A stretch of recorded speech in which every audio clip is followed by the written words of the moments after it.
तो Gauss law के सारे डेरिवेशन के बाद अब हम लोग कुछ प्रॉब्लम्स देखेंगे जो गॉस लॉ पर बेस्ड होगा। ठीक है, तो आइए पहला क्वेश्चन लिखिए गॉस लॉ पर। कुछ इंपॉर्टेंट क्वेश्चंस है जो हम पहले करवा देते हैं आप लोगों को।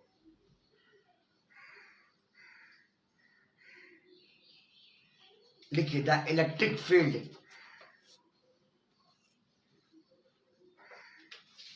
पहला question, the electric field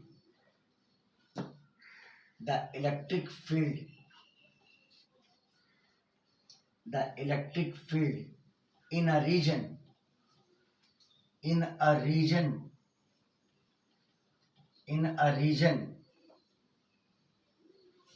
is radially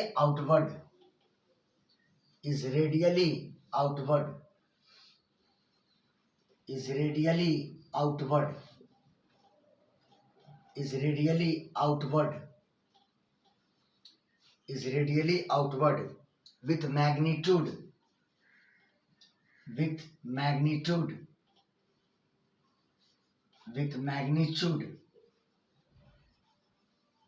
E is equal to capital A into R,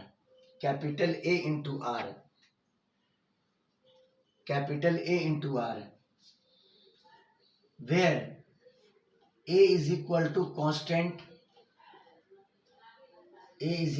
constant और जिसकी वैल्यू है 100 वोल्ट पर metre square,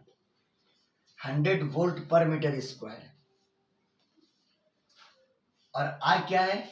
R is the distance of the point.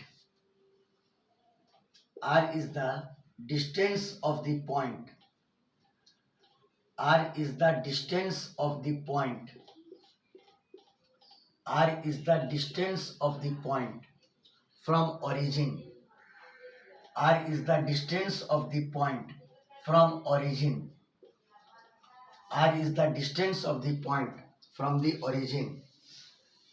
Calculate the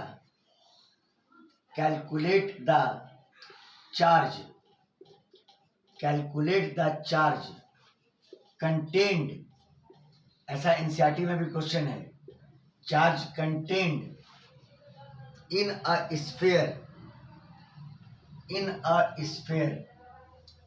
Calculate the charge contained in a sphere of radius A,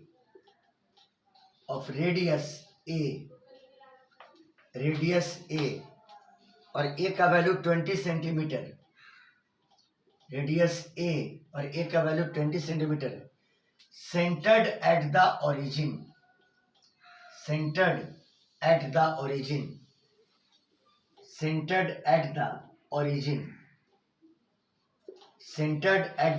origin. ये question है आपका।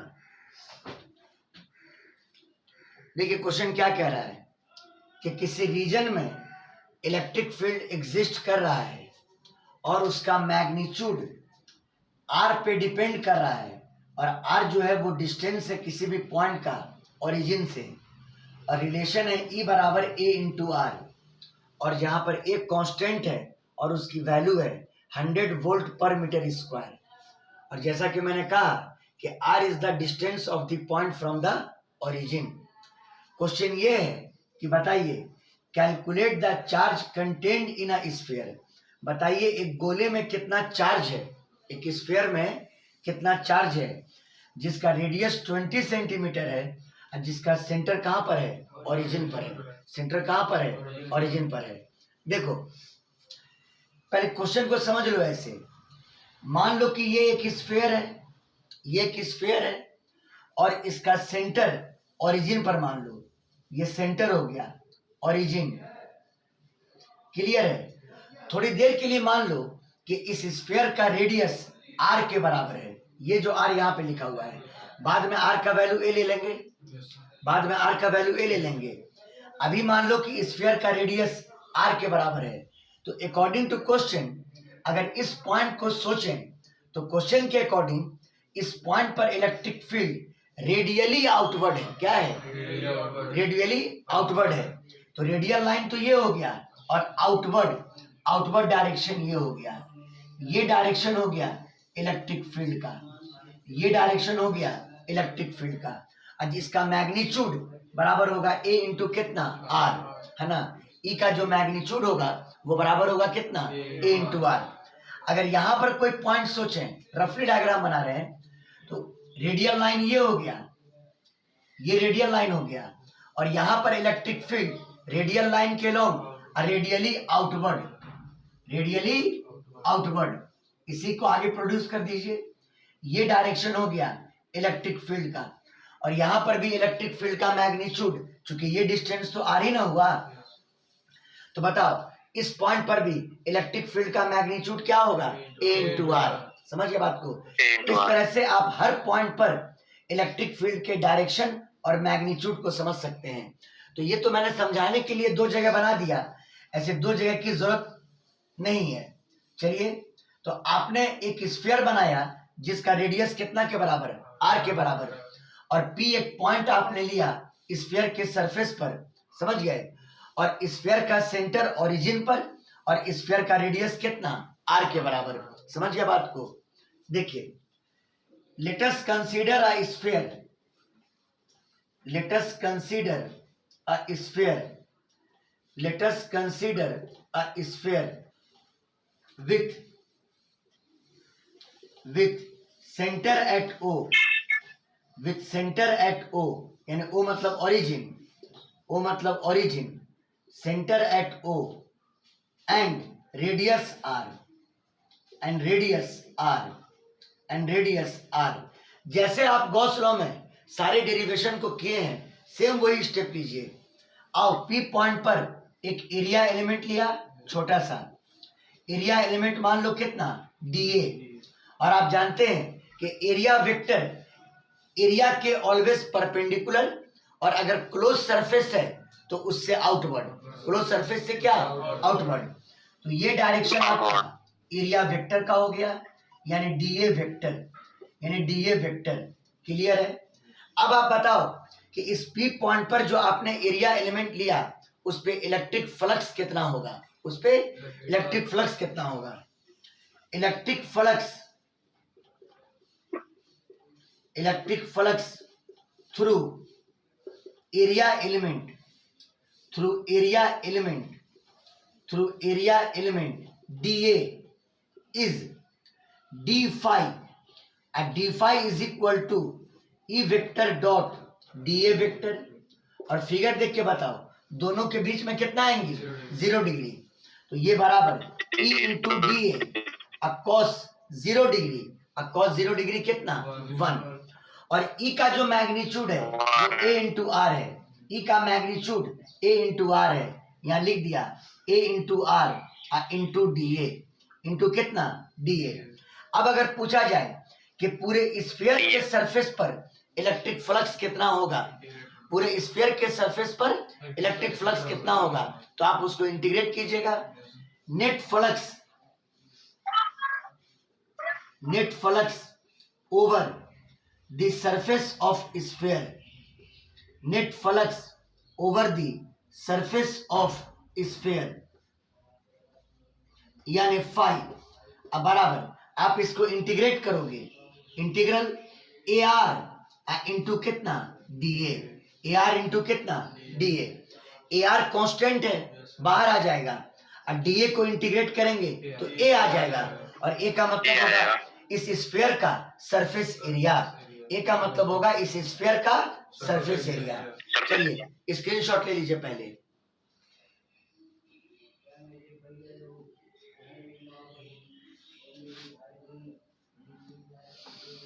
हो गया? Yes sir, हो गया।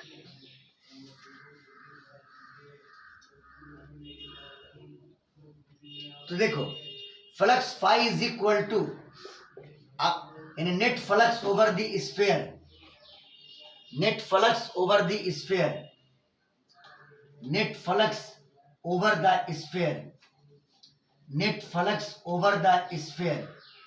आप ए आर को बाहर करो, ए आर को बाहर किया, और इंटीग्रल ऑफ डी ए का मतलब ए और ए का मतलब पूरे सरफेस, पूरे स्फीयर का सरफेस एरिया, यानी कितना 4 पाई आर स्क्वायर, कितना 4 पाई आर स्क्वायर, हाँ, यानी A R into 4 pi into R square, ये बराबर हो जाएगा 4 pi A into R cube, 4 pi A into कितना आर क्यूब। निकालना ये था कि स्फीयर के अंदर कितना चार्ज है, तो आपने स्फीयर पर टोटल फ्लक्स निकाल लिया। अब according to Gauss law flux बराबर स्फीयर के अंदर का charge divided by epsilon naught, वही तो आपको निकालना था। Equation number first, according to Gauss law, according to Gauss law, according to Gauss law flux phi is equal to Q internal divided by कितना एप्सिलॉन नॉट, इसको मान लिया equation number कितना सेकंड।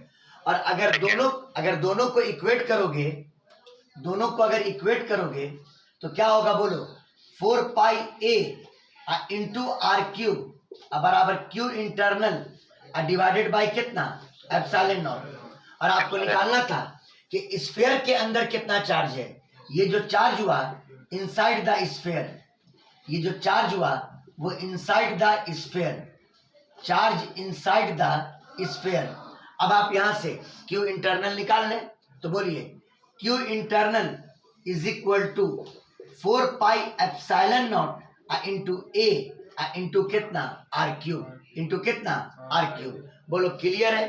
तो देखो सुनो, यहां पर ये जो चार्ज निकला उस स्फीयर के अंदर निकला जिसका रेडियस आर है, लेकिन हमको निकालना है अगर रेडियस का वैल्यू ए के बराबर हो, रेडियस का वैल्यू कितना के बराबर हो, ए के बराबर हो, तो नाउ पुट ए के बराबर, हाँ, तो नाउ पुट आर का वैल्यू ए के बराबर, आर का वैल्यू ए के बराबर, तो आपका क्यू इंटरनल आ जाएगा 4 pi epsilon not capital A into A cube. बोलो क्लियर है। अब इसकी वैल्यू कैसे लाओगे, तो देखो आप जानते हो कि 1/4 पाई एप्सिलॉन नॉट का मान 9 इंटू 10 टू द पावर 9 होता है। अगर इसको निकाला जाए 4 पाई एप्सिलॉन नॉट को, तो ये बराबर 1/9 इंटू 10 टू द पावर 9, यानी इसके जगह पर लिख देंगे 1/9 इंटू 10 टू द पावर 9। और कैपिटल ए की वैल्यू क्वेश्चन में दी हुई है, बोलो कितना, हाँ 100 वोल्ट पर मीटर स्क्वायर। रेडियस जो ए लेना था वो कितना था 20 सेंटीमीटर, तो उसको मीटर में बदल देना, 20/100 होल का क्यूब, 20/100 होल का क्यूब। इसको सॉल्व कर दोगे तो ये चार्ज आ जाएगा कूलम में, किसमें आ जाएगा कूलम में। तो आपने एक क्वेश्चन क्लियर कर लिया कि उस स्फीयर के अंदर कितना चार्ज है। बात फॉलो किए, screenshot ji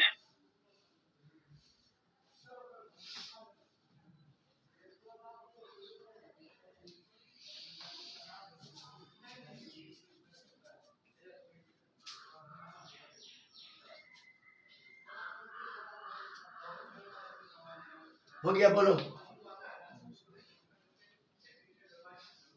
yes sir.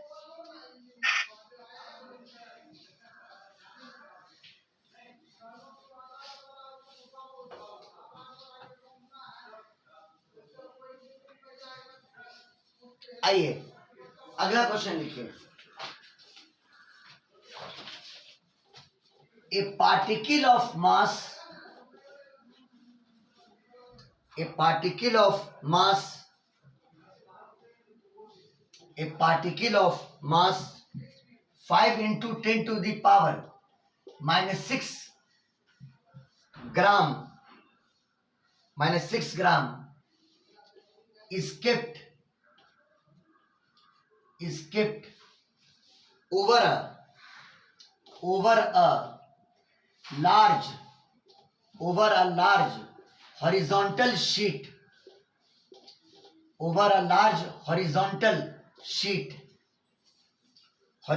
sheet, of surface charge density या of charge with surface charge density यानी charge per unit area, surface charge density surface charge density 4 into 10 to the power minus 6 coulomb per meter square. Coulomb per meter square. What charge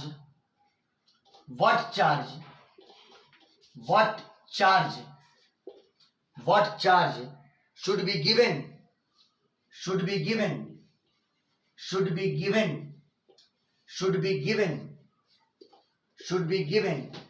to the particle, should be given to this particle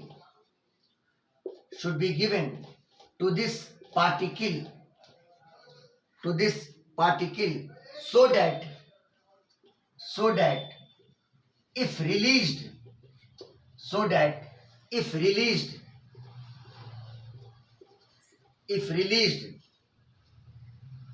it does not fall down.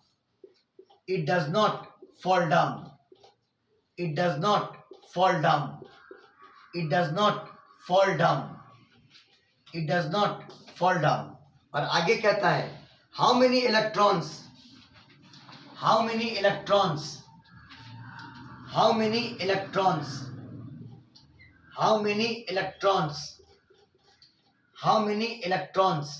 are to be removed? How many electrons are to be removed from this particle? How many electrons are to be removed from this particle? ठीक है, देखिए बड़ा अच्छा question है. एक particle है जिसका मास 5 into 10 to the power minus 6 ग्राम है, is kept over a large horizontal sheet of charge. आप पिछले ही क्लास में शीट चार्ज पढ़े हैं. क्या पढ़े हैं? Sheet charge. तो इस बार वो शीट चार्ज हॉरिजॉन्टली है. तो आइए उसको थोड़ा ऐसे बनाते हैं, रुक दे करके. ये मान लो हॉरिजॉन्टल शीट चार्ज है और इस पे चार्ज यूनिफॉर्मली डिस्ट्रीब्यूटेड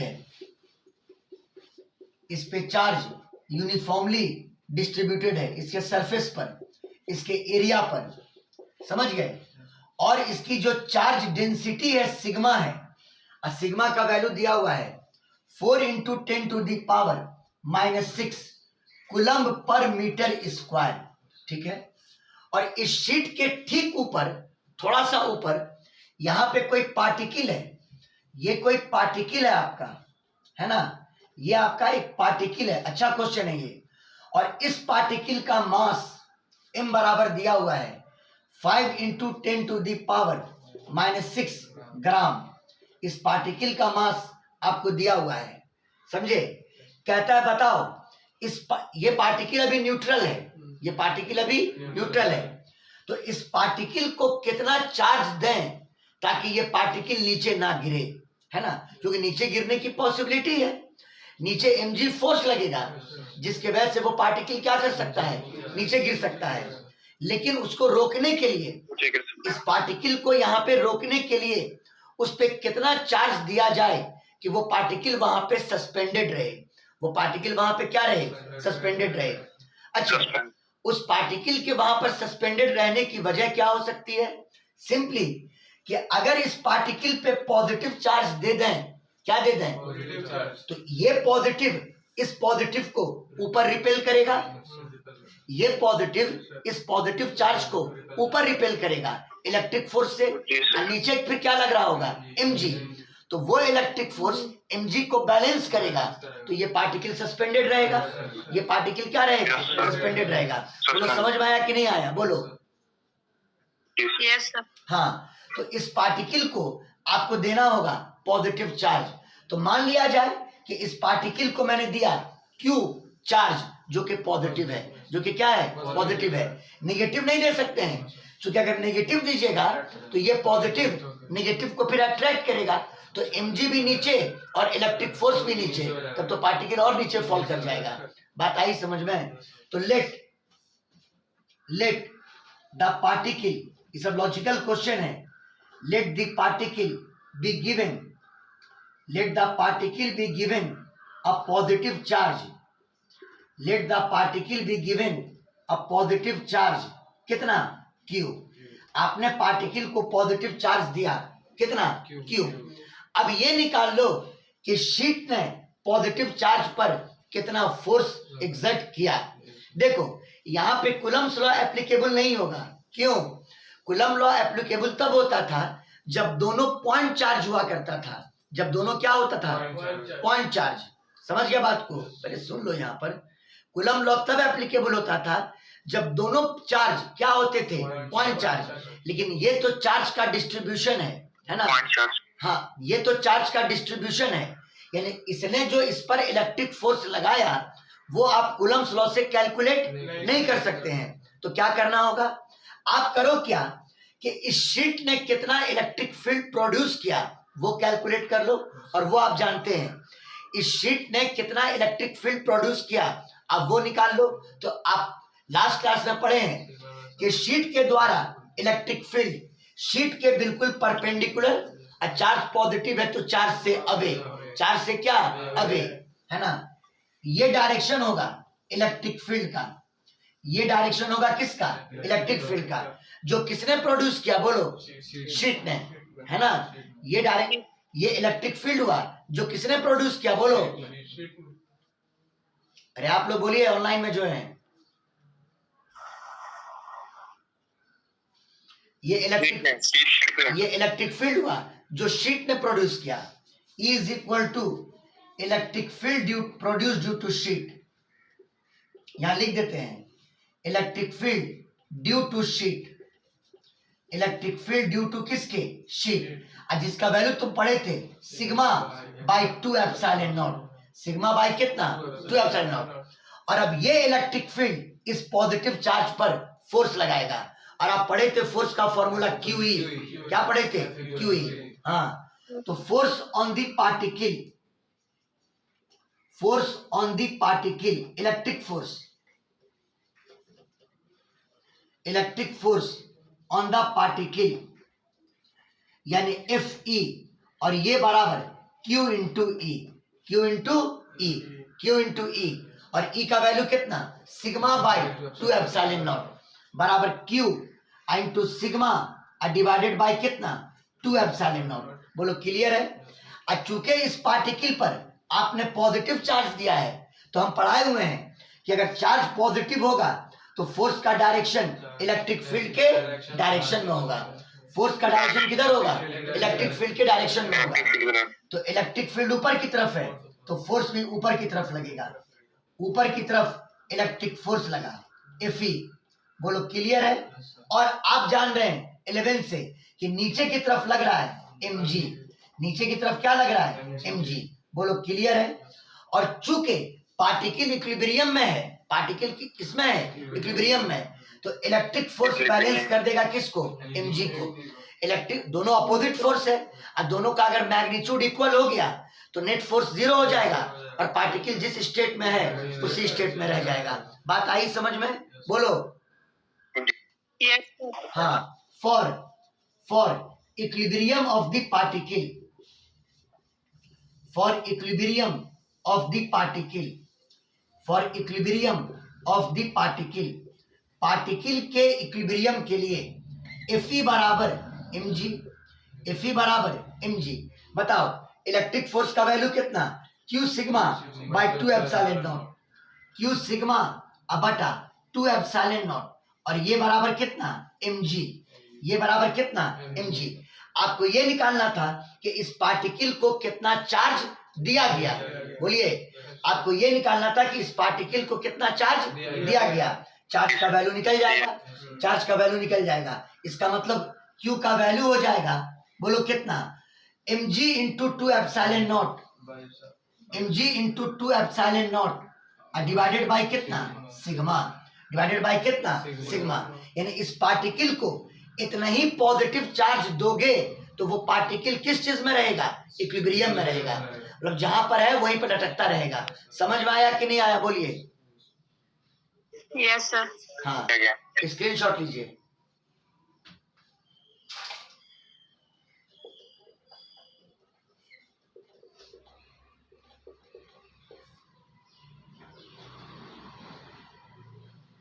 Q का वैल्यू आ गया, हो गया? बोलो यस सर हो गया।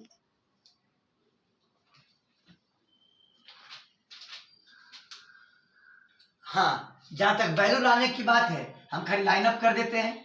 पार्टिकल का मास दिया हुआ था 5 इंटू 10 टू द पावर -6 ग्राम, 10 का पावर -3 गुना कर दोगे तो किलोग्राम बन जाएगा।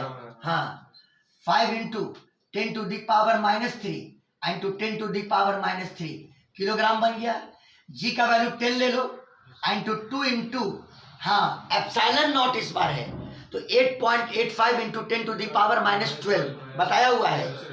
8.85 इंटू 10 टू द पावर -12 और बटा सिग्मा की वैल्यू दी हुई है 4 into 10 to the power -6। 4 into 10 to the power कितना -6। सॉल्व कर दोगे ये कूलम में आ जाएगा।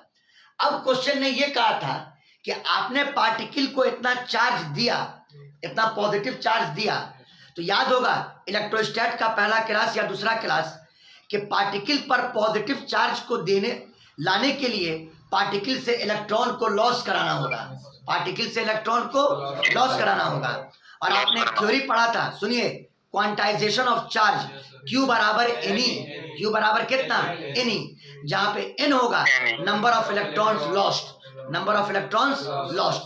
तो वही क्वेश्चन कह रहा है कि उस पार्टिकल पर इतना चार्ज देने के लिए उस पार्टिकल ने कितने इलेक्ट्रॉन को लॉस किया, तो हम लोग यूज करेंगे क्वांटाइजेशन ऑफ चार्ज। हाँ, देखिए हम क्वेश्चन मिटा देते हैं। अब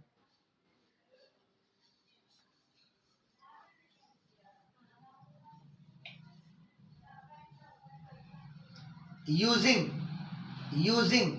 quantization of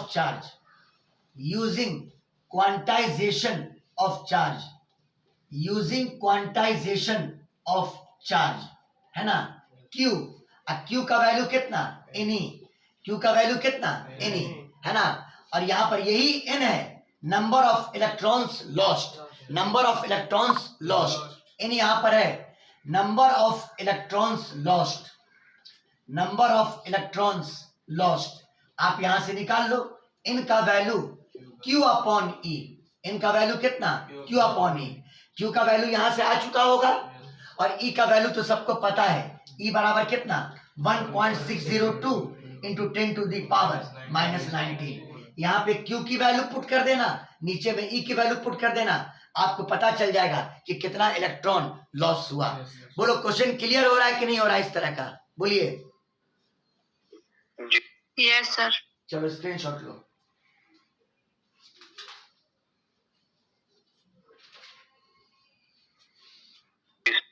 ओके। क्लास को अगर अच्छे से कीजिएगा एकदम दिल जमी के साथ, मतलब जितना देर, जैसे 40 मिनट क्लास हुआ तो उस 40 मिनट के लिए तो इतना तो चीज है कि दुनिया का सब दुख दर्द आप भूल जाते होंगे। क्या इतना तो है, माइंड का सारा टेंशन उतना देर के लिए दूर हो जाता होगा। और यही चीज हम अपने अंदर भी फील करते हैं।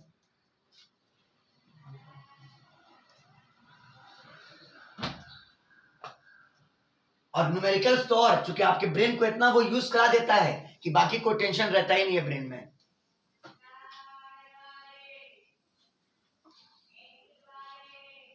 हो गया, बोलो।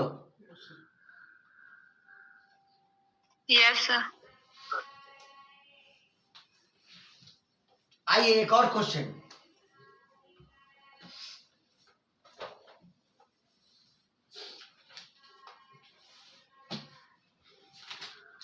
बहुत ही इंपॉर्टेंट क्वेश्चन है ये एग्जाम में पूछे जाने की पॉसिबिलिटी है इसकी। मान लो ये एक इनफाइनाइटली लॉन्ग थिन वायर है, शीट नहीं है, ये इनफाइनाइटली लॉन्ग थिन वायर है ना, थिन वायर है। ये हमारे का हमेशा नेट खराबे रहता है। ये एक इनफाइनाइटली लॉन्ग थिन वायर है और इसके लेंथ पर चार्ज यूनिफॉर्मली डिस्ट्रीब्यूटेड है, ठीक है। और इसके ठीक परपेंडिकुलरली एक इलेक्ट्रिक डाइपोल है AB। एक इलेक्ट्रिक डाइपोल है कितना AB। बहुत इंपॉर्टेंट क्वेश्चन है। और A पर चार्ज है -C और B पर चार्ज है +Q। समझ गए बात को। A पर चार्ज है -Q और B पर चार्ज है कितना +Q। और ए बी का लेंथ आपका डी के बराबर है, और मान लो कि यहां से ए की दूरी आर के बराबर है, वायर से ए की दूरी कितनी है, आर के बराबर। क्लियर है? और इस इनफाइनाइटली लॉन्ग वायर पर चार्ज यूनिफॉर्मली डिस्ट्रीब्यूटेड है, और मान लो कि लीनियर चार्ज डेंसिटी, अगर इनफाइनाइटली लॉन्ग थिन वायर है तो लीनियर चार्ज डेंसिटी लैम्डा दिया हुआ है, समझ गए? इस पे linear charge density, linear charge density, linear charge density, linear charge density, ये आपको लैम्डा दिया हुआ है। ये आपको क्या दिया हुआ, बोलिए? लैम्डा। आपको निकालना है कि इस इनफाइनाइटली लॉन्ग थिन वायर के वजह से डाइपोल पर कितना फोर्स लगेगा। आपको निकालना है कि इनफाइनाइटली लॉन्ग थिन वायर के वजह से डाइपोल पर कितना फोर्स लगेगा। डाइपोल पर फोर्स लगाना है, किस पर? डाइपोल पर। Find the net force, find the net force on electric dipole, on electric dipole, on electric dipole due to infinitely long thin wire, due to infinitely long thin wire, infinitely long thin wire, thin wire। बोलो clear है? चलिए आइए देखिए सवाल को straight forward. Infinitely long thin wire को force exert करना है डाइपोल के ऊपर, तो डाइपोल में एक चार्ज माइनस क्यू पर है और एक चार्ज प्लस क्यू पर है, तो ये वायर क्या करेगा, पहला फोर्स माइनस क्यू पर लगाएगा और दूसरा फोर्स प्लस क्यू पर लगाएगा। समझ गए? ये लॉन्ग वायर पहला फोर्स माइनस क्यू पे लगाएगा और सेकंड फोर्स प्लस क्यू पे लगाएगा, लेकिन वो फोर्स कूलम्ब्स लॉ से नहीं निकलेगा। निकलेगा क्या? नहीं। तो क्या होगा, कॉन्सेप्ट ऑफ इलेक्ट्रिक फील्ड, इस इनफाइनाइटली लॉन्ग वायर के वजह से आप ए पर इलेक्ट्रिक फील्ड निकाल लेना। और याद होगा हमने पढ़ाया था, अगर ये पॉजिटिव चार्ज है तो इसके वजह से ए पर इलेक्ट्रिक फील्ड वायर के परपेंडिकुलर, और चार्ज पॉजिटिव है तो चार्ज से अवे, चार्ज से क्या, अवे। इसको मान लिया E1, क्या मान लिया, E1 is equal to electric field at A due to infinitely long thin wire. समझ में आई बात? E1 इज इक्वल टू माइनस चार्ज ये ना है, फील्ड ये ना प्रोड्यूस कर रहा है, फील्ड ये नहीं, इसका फील्ड नहीं ना ले रहा है, इस पे तो फोर्स लगाना ही है, इसका फील्ड क्यों लेंगे हम, फोर्स ये लगा रहा है तो फील्ड इसका ना लेंगे। आप लोग समझे मेरी बात को? फोर्स इसको लगाना है, फोर्स इसको लगाना है इसके ऊपर, तो इसका फील्ड लोगे कि इसका फील्ड लोगे? अरे वायर का फील्ड लेंगे, वायर का फील्ड लेंगे ना, बोलिए। आपको वायर के द्वारा माइनस क्यू पर फोर्स लगाना है, तो फील्ड किसका लीजिएगा, वायर का, और वायर पर पॉजिटिव चार्ज है, और आप पढ़े हुए हैं कि इसके वजह से ए पर इलेक्ट्रिक फील्ड वायर के परपेंडिकुलर, और चार्ज पॉजिटिव है तो चार्ज से क्या, अवे। यहाँ पे आप कुछ भी रख दीजिए, उससे मतलब नहीं है, इसके इलेक्ट्रिक फील्ड पर कोई इफेक्ट नहीं पड़ेगा। बात आई समझ में? बोलो बोलो। हाँ, तो E1 is equal to electric field at A, electric field at A due to infinitely long wire, due to infinitely long wire. चलो बोलो क्लियर।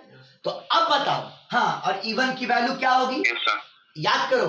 E1 की वैल्यू, वायर से ए की दूरी कितनी है, r, linear charge density lambda, lambda by 2 pi epsilon not into r, मैंने proof किया था, lambda by 2 pi epsilon not into r, lambda by 2 pi epsilon not into कितना, r। E1 की वैल्यू आ गई। और अब आप माइनस क्यू पर फोर्स एक्सर्ट कीजिए, किस पर, माइनस क्यू पर, है ना। तो देखो चार्ज कैसा है, नेगेटिव, तो इस पर जो फोर्स लगेगा वो इलेक्ट्रिक फील्ड के अपोजिट लगेगा। मुस्कान, इस पर जो फोर्स लगेगा वो किधर लगेगा, बोलो, अपोजिट लगेगा, इलेक्ट्रिक फील्ड के अपोजिट लगेगा, यानी माइनस क्यू पर फोर्स आपका इधर लगेगा। इसको मान लिया F1, क्या मान लिया, F1, है ना। तो force on minus Q, force on minus Q, force on minus Q, उसको माना F1, और F1 बराबर फॉर्मूला QE, कितना, QE। चूंकि अब हम फोर्स का मैग्नीट्यूड लिख रहे हैं, फोर्स का क्या लिख रहे हैं, मैग्नीट्यूड, तो माइनस क्यू को प्लस बना दो, तो Q into E1, Q into कितना, E1, यानी Q इंटू और E1 की value lambda by 2 pi epsilon naught into R। चलिए, माइनस क्यू पर फोर्स लग गया, अब आपको फोर्स लगाना है कहां पर, प्लस क्यू पर।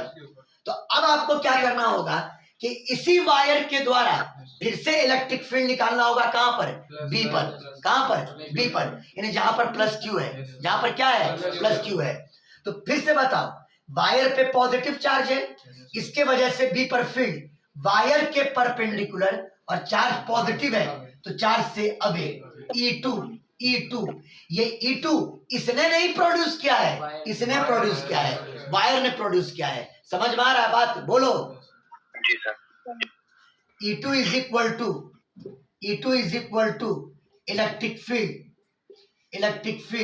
एट बी ड्यू टू किसके, वायर, ड्यू टू किसके, वायर। और इस फील्ड का वैल्यू बोलो lambda by 2 pi epsilon naught, और बताओ वायर से बी की दूरी कितनी होगी, R plus D. Very good, R plus D. बोलो समझ में आ गया, बोलो समझ में आ गया। और अब बताओ Yes. प्लस क्यू पर फोर्स कितना लगेगा, तो प्लस क्यू पॉजिटिव चार्ज है, फोर्स उसी डायरेक्शन में लगेगा जिधर इलेक्ट्रिक फील्ड है।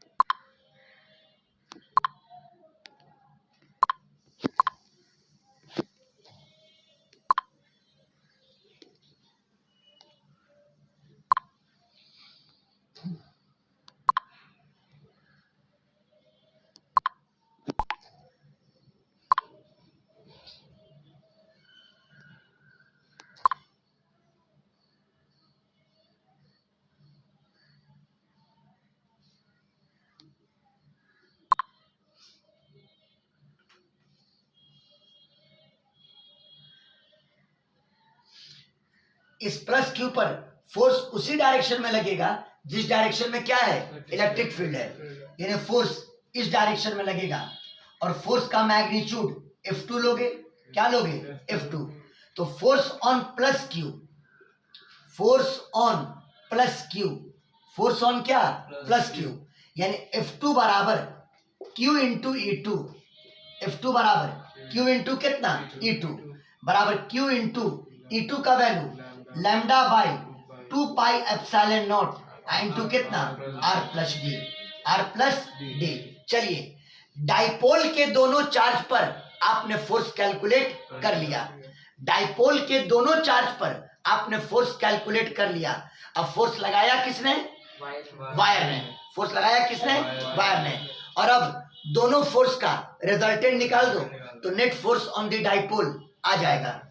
देखो, इस पर जो फोर्स लगा वो इस डायरेक्शन में, और इस पर जो फोर्स लगा वो इस डायरेक्शन में, दोनों फोर्स अपोजिट है, दोनों फोर्स अपोजिट है।